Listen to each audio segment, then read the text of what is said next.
kehadiran internet telah mengubah dunia, menawarkan segala kemudahan dalam berbagai keperluan, tak terkecuali dalam dunia perbankan.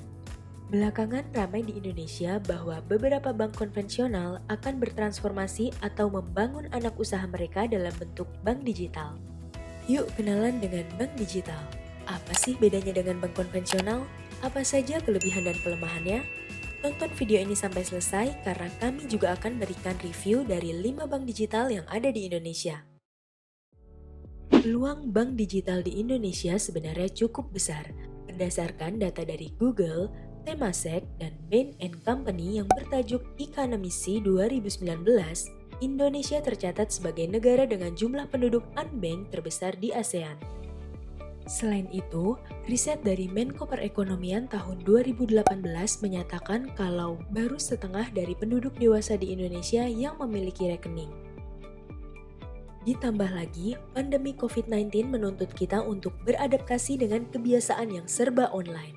Berdasarkan laporan dari Hootsuite yang berjudul Digital 2021, menunjukkan kalau pengguna internet di Indonesia pada awal tahun mencapai 202,6 juta jiwa. Dengan rata-rata waktu yang dihabiskan untuk berselancar di internet mencapai hampir 9 jam per hari.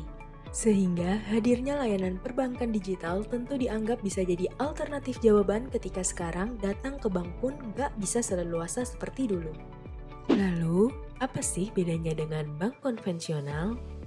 Secara mendasar, perbedaan antara bank konvensional dengan bank digital terletak pada wujudnya, di mana bank konvensional memiliki kantor cabang fisik, sedangkan bank digital nggak harus memiliki kantor cabang fisik. Buat produk tabungannya pun, kalau bank digital biasanya kamu nggak mendapatkan buku tabungan setelah berhasil mendaftar akun.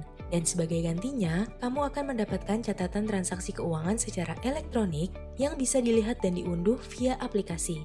Nah, yang membuat bank digital kian diminati adalah soal bunga, biaya administrasi, juga biaya transfernya nih Sobat Panda. Kalau rata-rata bank konvensional menawarkan bunga nggak lebih dari 1% per tahun, lain halnya dengan bank digital yang bisa memberikan bunga sampai 3,5% per tahun. Buat administrasinya, bank konvensional menetapkan biaya administrasi bulanan sekitar 10-20 ribu rupiah dan terkadang menetapkan saldo minimum ditahan. Sedangkan bank digital sekarang ini berani menawarkan bebas biaya administrasi. Buat biaya transfernya pun melalui bank digital juga lebih murah dan ada yang menggratiskannya.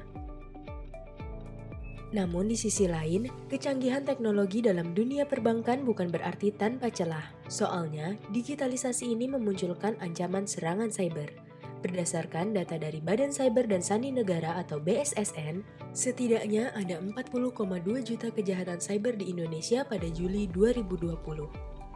Para pelaku kejahatan cyber ini biasanya memanfaatkan minimnya pengetahuan dan kelalaian nasabah, sehingga dirasa sangat perlu mengedukasi dan mensosialisasikan bagaimana penggunaan produk digital guna meningkatkan literasi digital terlebih dalam hal menjaga keamanan data pribadi. Selanjutnya, ini dia review 5 bank digital yang udah tim Expandana coba rangkum buat Sobat Panda.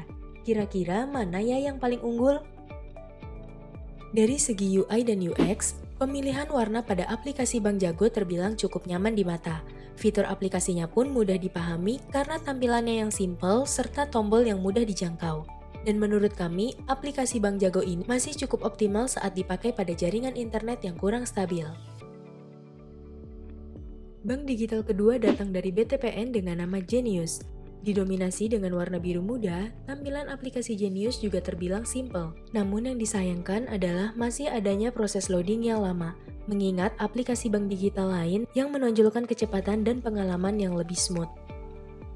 Bank digital ketiga ada Tomorrow dari UOB. Dibandingkan dua aplikasi sebelumnya, Tomorrow menyajikan tampilan yang lebih ceria. Namun, ukuran aplikasinya besar dan masih cukup berat, mengingat adanya fitur gamifikasi pada aplikasi yaitu City of Tomorrow. Bank digital keempat datang dari DBS yaitu Digibank.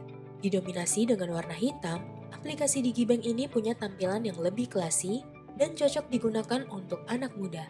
Namun dari sisi penggunaannya, sedikit kurang memudahkan karena ada tahapan transaksi yang terbilang cukup panjang, serta nominal top-up e-wallet yang belum bisa disesuaikan sendiri. Bank Bank digital kelima ada Nyala dari OCBC NISP dengan aplikasinya One Mobile. Pada halaman awal, tampilan One Mobile ini cukup sederhana dan rapi.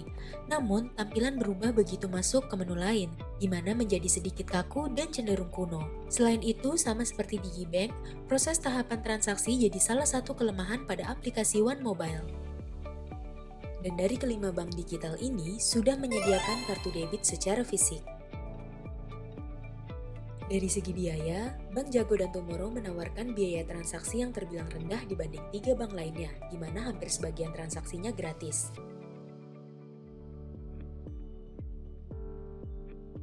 Untuk persentase bunga pada saving account, Tomorrow lebih unggul dengan menawarkan bunga hingga 4% per tahunnya. Nah, kalau dari segi fitur pengelolaan keuangan, Bank Jago, Genius, Digibank, dan Tomorrow menyediakan fitur pencatatan pengeluaran, pos penyimpanan, dan menabung otomatis. Tentunya ini bakal ngebantu kita banget buat ngatur keuangan. Ini dia yang gak kalah penting.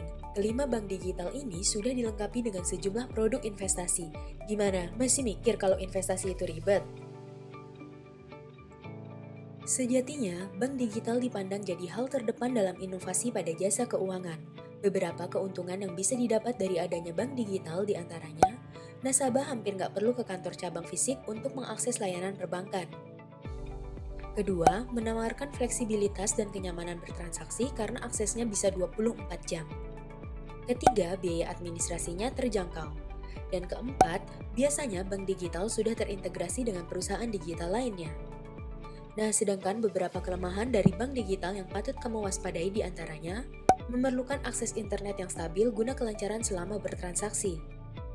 Kedua, adanya peluang kejahatan cyber oleh pihak-pihak yang gak bertanggung jawab, dan karena bisa diakses 24 jam bisa menimbulkan perilaku boros. Gimana? Apa pendapatmu soal bank digital ini? Dan dari beberapa contoh bank digital yang udah kami bagikan, mana nih yang bakal jadi andalanmu? Atau kalau kamu punya rekomendasi bank digital lainnya, yuk ceritain di kolom komentar. Like video ini, subscribe, turn on notification, dan bagikan ke temanmu lainnya. Sampai jumpa di video berikutnya.